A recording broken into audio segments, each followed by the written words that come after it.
So for you, those of you who don't know, Rich Honen is an attorney with Phillips Lytle and has been in the venture game and in the ecosystem here for, well, not quite as long as I've been alive, but a really long time. Pretty close to as long as you've been alive. So.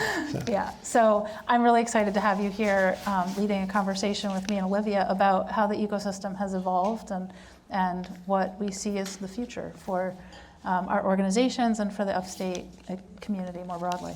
Yeah, I'm excited too, because when I was preparing for this, I was saying between these two women and their organizations, they have first degree access to 98% of the people in our ecosystem. So between the two of them, you could find everybody. But they're still 2%.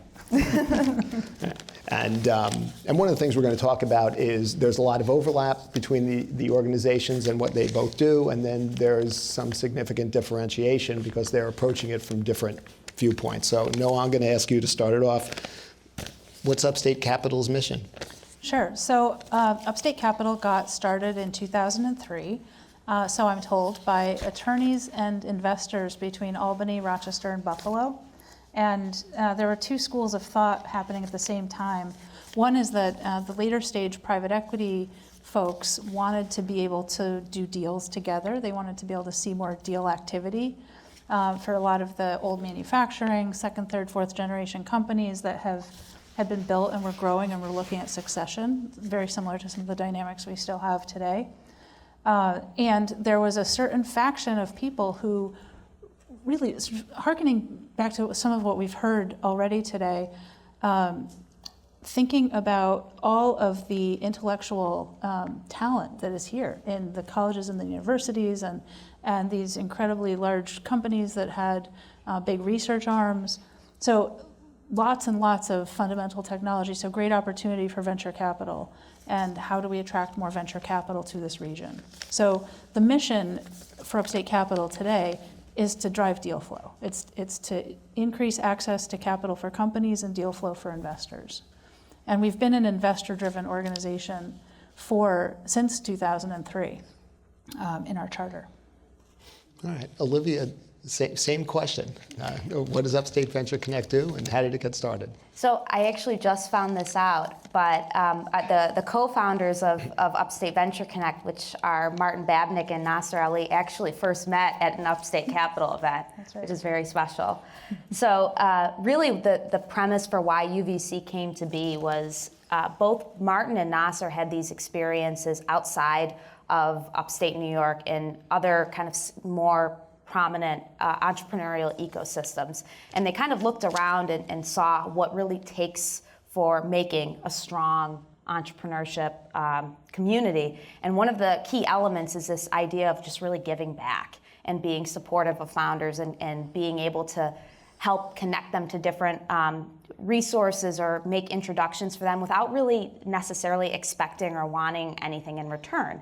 And so when they both came back to Upstate New York, and then they ultimately met at this Upstate Capital event, they had this idea for an organization that kind of really helped to instill that for our region, because they were looking around and they were like, there are so many tremendous resources in Upstate New York. I mean, look alone at all of the strong universities that we have here, a lot of shared history between all of the different cities in Upstate New York being previously dominated by single employers. Why can't we still have that same sort of community and ecosystem here that you see in other regions? So Upstate Venture Connect came to be born. And really our mission is how we can better support high growth businesses and founders in Upstate New York by making very curated connections and referrals for them based on the needs that they have. So one of the key elements of what we do is we operate something that we call a founders network, which essentially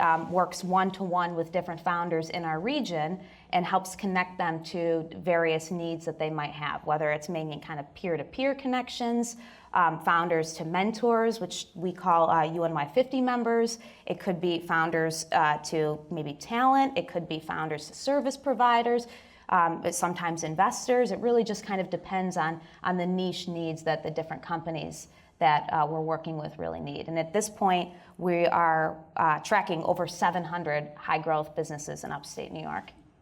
So let me just ask about that, because you're saying UVC is a founder-based mission, and Noah, you're talking about being more of an investor-based mission. Can you talk a little bit more about how those two things work together?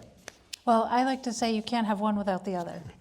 So, investors need good deals. They need founders and entrepreneurs to do good deals, and entrepreneurs need investors. And so I think we're both coming at this ecosystem work that we do with from these two different angles, where we're both systemically need each other. Same. Yeah. So there are so many companies now at this point in our region that really need support. And I think the way that we think about working with them at UVC is how can we kind of make more of those curated referrals founder to founder, right?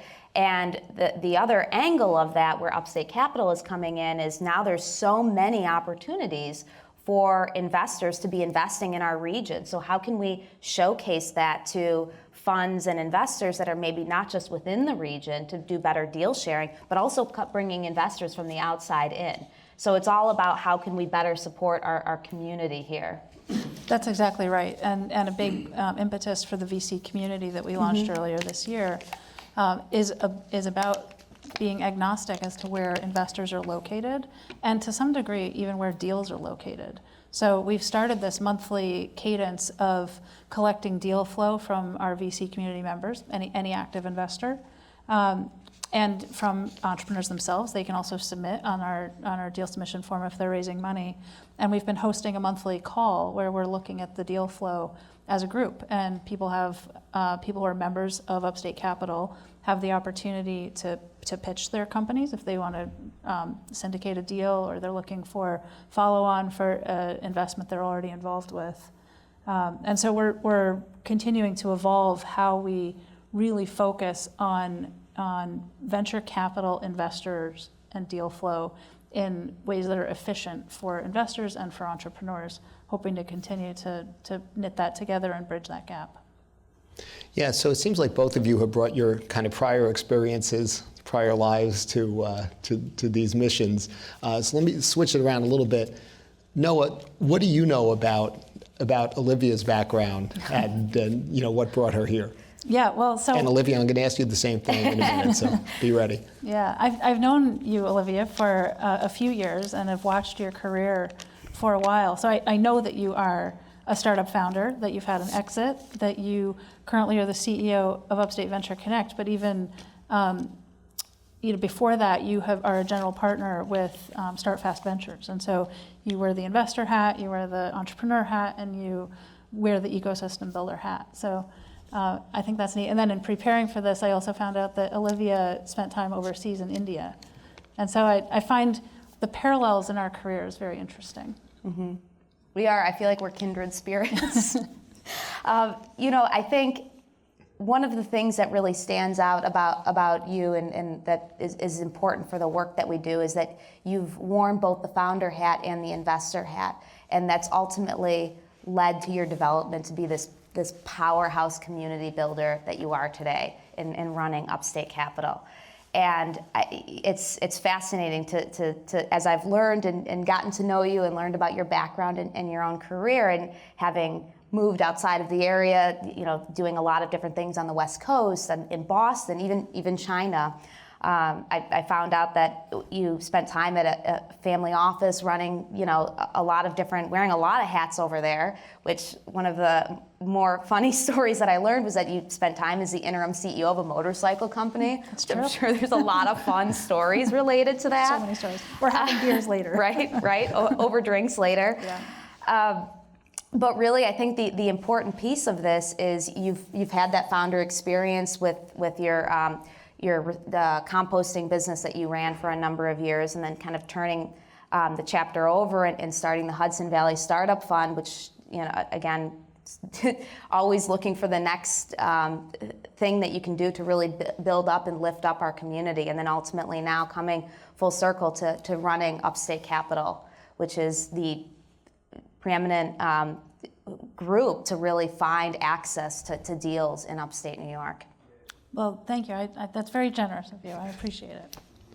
And I feel like I'm in very good company. I know, it's like, that's what I said, kindred spirits. Well, and a big part of the reason that we set up this conversation is that I think we're really excited to get to know each other, get to work together, because we do so often face this question of like, how are you guys doing different things or the same things? And I think this is a question you have on your mind. Yeah, I do. And we can get to that. You may have already had that question before this. Well, yeah, let's get to that though. So, going a little out of order, but what are the biggest misconceptions? Because I know the two of you spend a lot of time answering questions about your organization, which also means educating people on the other's organization. So what are the common misconceptions? What are the things that you're educating people on? Yeah, I think people come to me and say, how are you the same or how are you different? And to me, the answer really is rooted in the base of Upstate Capital is our investors, the leadership on the board, predominantly in deploying capital. Of course, we have some service providers and some ecosystem people who are really big stakeholders and really big supporters of our organization, but we are capital provider led, capital provider focused, and so I think that's to me the core differentiator. And we have focused a lot on convening, both for early stage entrepreneurship, but at least 50% of our work with Upstate Capital is for the private equity community, whose needs are actually quite different from the early stage venture ecosystem. The short answer to this, what I always tell people is Upstate Capital really works and kind of looks at things through the lens of the capital providers, so the investors, whereas UVC is kind of tackling the same problem, I guess, from the founder perspective and looking at working with founders. But I think the bigger thing that I want to dive into here is, I've spent a lot of time outside of this region as well, and what I've found in other ecosystems is that there really isn't one organization to like rule them all. There's a place for different groups and different groups with different missions to really support the needs of the ecosystem and the community. And honestly, sometimes there's overlap in what we do, and there might be areas of gray, but I think ultimately it's we're all here to really support and help the community and drive more access for founders. And just to kind of double click on that, and one specific example is I know Upstate Capital, for example, runs the New York Business Plan competition. And when you look at the New York Business Plan competition and Upstate Capital's mission, you might not initially make that connection for why this matters. But just to peel back a little bit on that, a few years ago, the New York Business Plan competition needed new leadership. And there was an opportunity for Upstate Capital to really come in and take ownership and lead this program that might have ceased to exist if it weren't for that. And I think, if anything, that speaks more to the character and the need of kind of really helping and doing things for the betterment of the community so that good programs don't go to die. And ultimately now, the New York Business Plan competition, a few years later, there's a lot of areas where we both collaborate. So I, for example, have been a judge on the New York Business Plan competition for about 3 years now. I know one of my board members, Christine Tate, she's keynoting tomorrow, and she's also had met her co-founder at the New York Business Plan competition. So really the thing I want to emphasize here is I don't think that there's room for all of us to really kind of come together and collaborate, because at the end of the day, we're all really just trying to do the best we can to make for a stronger community and a place where more businesses can thrive and grow in our region. Yeah, I totally agree. I think that it's funny because I didn't actually realize that I was an entrepreneurial ecosystem builder until I was a couple of years into this job. I thought, I have more like I don't know, not a chamber of commerce exactly, but something more like a, membership association. And I really understood the ecosystem building work when the business plan competition, where I had been a judge, I heard that it was not going to continue. And then I came up to Albany. I live down in the Hudson Valley, and said, I would like it to continue, so can I have it? And the people who were in charge of it said yes, and so we continued with the program. But at that moment, it wasn't completely aligned with the Upstate Capital mission per se, except in this broad sense of you need to have good investment opportunities, you need good entrepreneurs. And this program lays the foundation and sets the stage for our next generation of entrepreneurs who are enrolled in colleges and universities in New York, who we want to retain, as we just heard in a previous panel, Right. retain this talent in New York. It serves us all to continue this program that, on a personal level, I had incredible experiences with. And so, it made sense to, and the board bought that and agreed to it, and I had some key stakeholders on the board who had, I think, a lot of influence in encouraging that, so thank you to, specifically to Nick Horkus, who is... We'd be remiss if we didn't point out Nick Horkus, who I believe you started the idea of that back in the old CNSE days. And it's a great program that deserves to continue. And so it ends up that we now have a separate 501c3 to be able to apply for grants and to accept philanthropic contributions. And so we've changed a little bit the structure, but it's all under the auspices of Upstate Capital in service to our broader ecosystem and in service to the community. Yeah, and these days we take it as a given that that's who runs it, but it started on the academic side and very heavily scientific side, and it wasn't necessarily intuitive then that an Upstate Capital would take this over, or that an Upstate Venture Connect would be populating the judges with as many of its its contacts. But now we think of it as that's just how it is. Mm-hmm. Yeah. So on this derivation thing, so tell me, so that's how the business plan kind of became to where it is. Tell me how each of you got to these jobs. Olivia, I'll start with you. How'd you get here? So I actually left the region when I first graduated in high school, and I swore up and down. I was like, I'm not coming back. I was like, that's it. I was like, see you later. But I found myself in 2016, 17. I was at the time living overseas in India, and I was working on my startup, and I ended up moving back to upstate New York, specifically in Buffalo, where I live now. And when I was there, I didn't know anyone in any professional capacity at all. I knew one person, and everybody else was people I grew up with. And that one person, he actually introduced me to Nasser Ali. So and you can imagine how the rest of this kind of falls into place. But for me, it's a special relationship because Nasser was actually the first investor in my company, so through Start Fast Fund 1. So it's a nice story because ultimately, as I've gotten to know him and more people in the ecosystem, at first as a founder and then ultimately kind of moving into the community building side of things after I exited my company, and then after that kind of joining as a general partner as well. So really it all stemmed from good people that just introduced me to other good people that has helped keep me around and loving this community. Noah, who was your Nasser? Dick Frederick. Okay.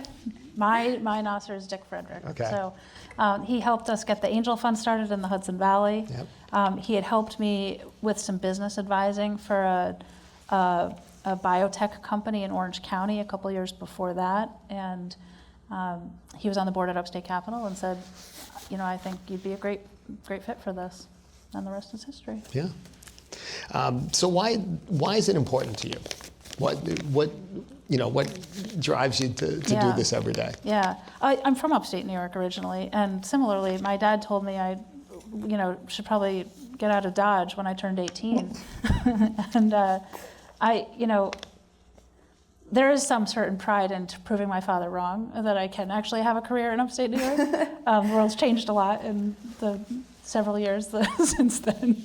But I think for me, what gets me excited about doing Upstate Capital work and continuing to do it is around the people that I have built relationships with, and the connections that we're able to facilitate.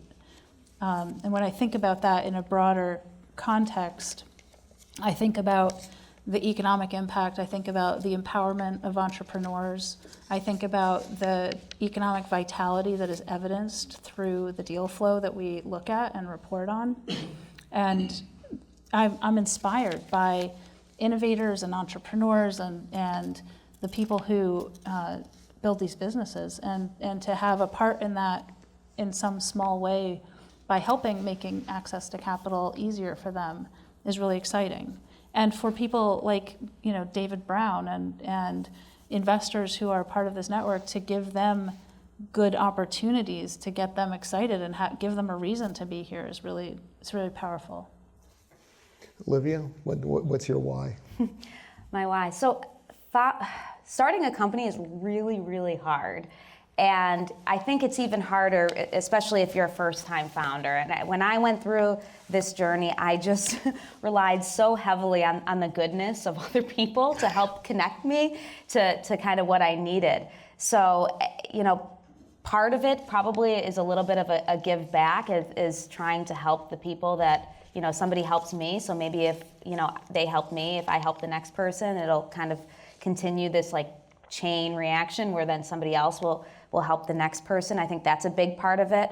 But honestly, I sometimes think that selfishly I miss being a founder, and I love being an operator, and I love helping companies and founders. So I think that's what kind of drives me every day too, is just getting to know all of the amazing things that people are working on in this region and helping them on their journey.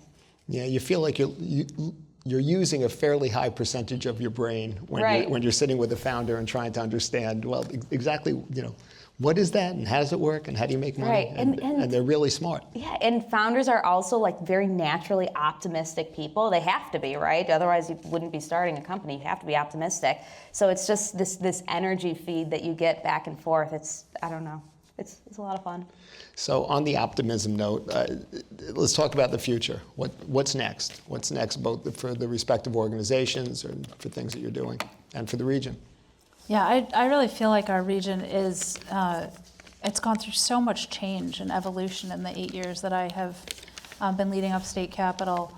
And it really feels like I think we've actually turned we've turned a corner in that we are now expansive. It's not like we're not just kind of waiting for it. We're almost at the precipice. I think we've passed the precipice, and people know about Upstate New York, and people know about the importance and the value in looking at these regional, second tier, not major cities, hubs for innovation. And so I think we're riding the wave.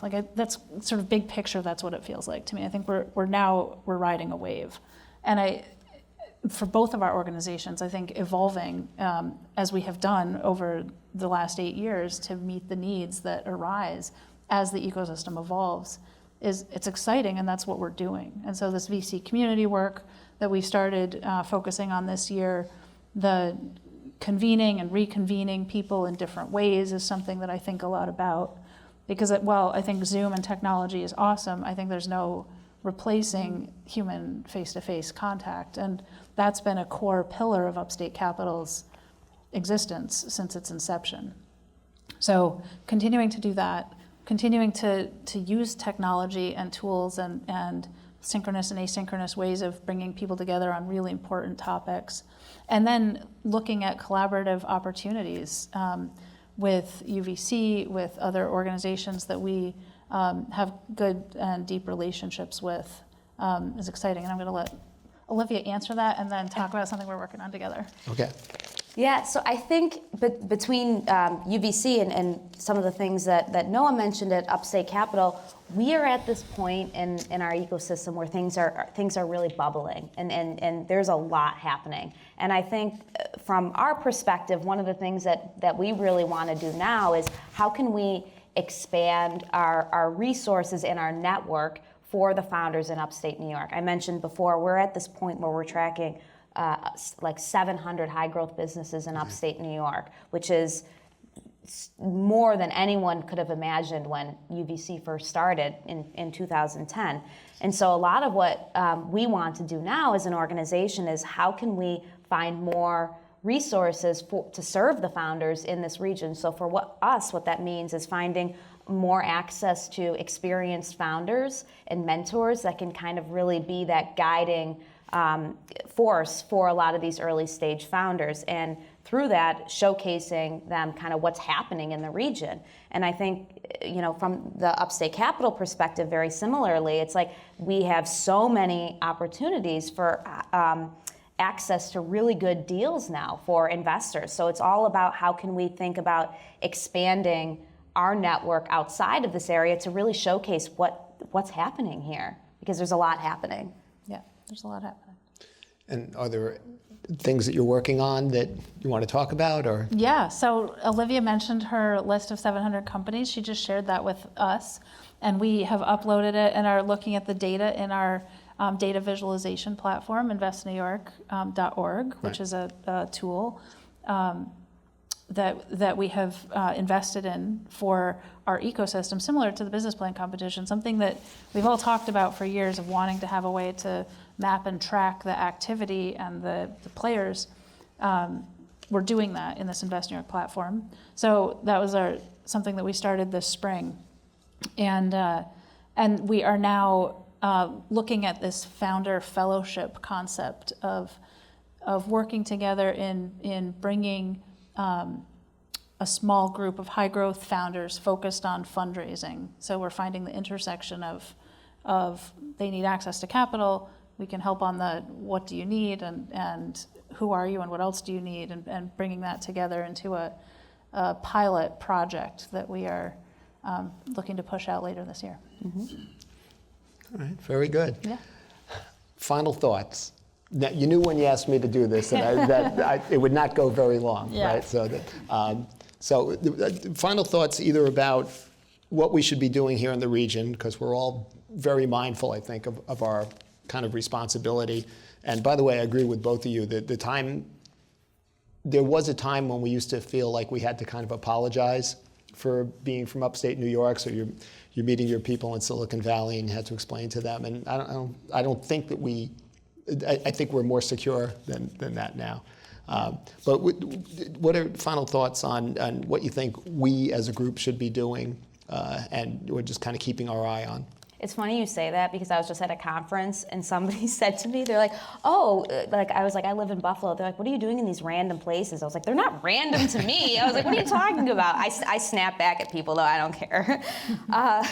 So I think final thoughts, I mean, there's a lot of companies in this region, and a lot of them really need help. So my ask for anyone, and I think there's really an opportunity for, if you kind of think and reflect on yourself of how you can give back to companies, whether that's time, whether that's, access to your network, mentorship. There's a lot of ways to really lean in and offer support to companies so that we can really kind of help level them up and continue to grow. Yeah, and I think that's a great point about companies, and everybody's got something to offer. I believe that too.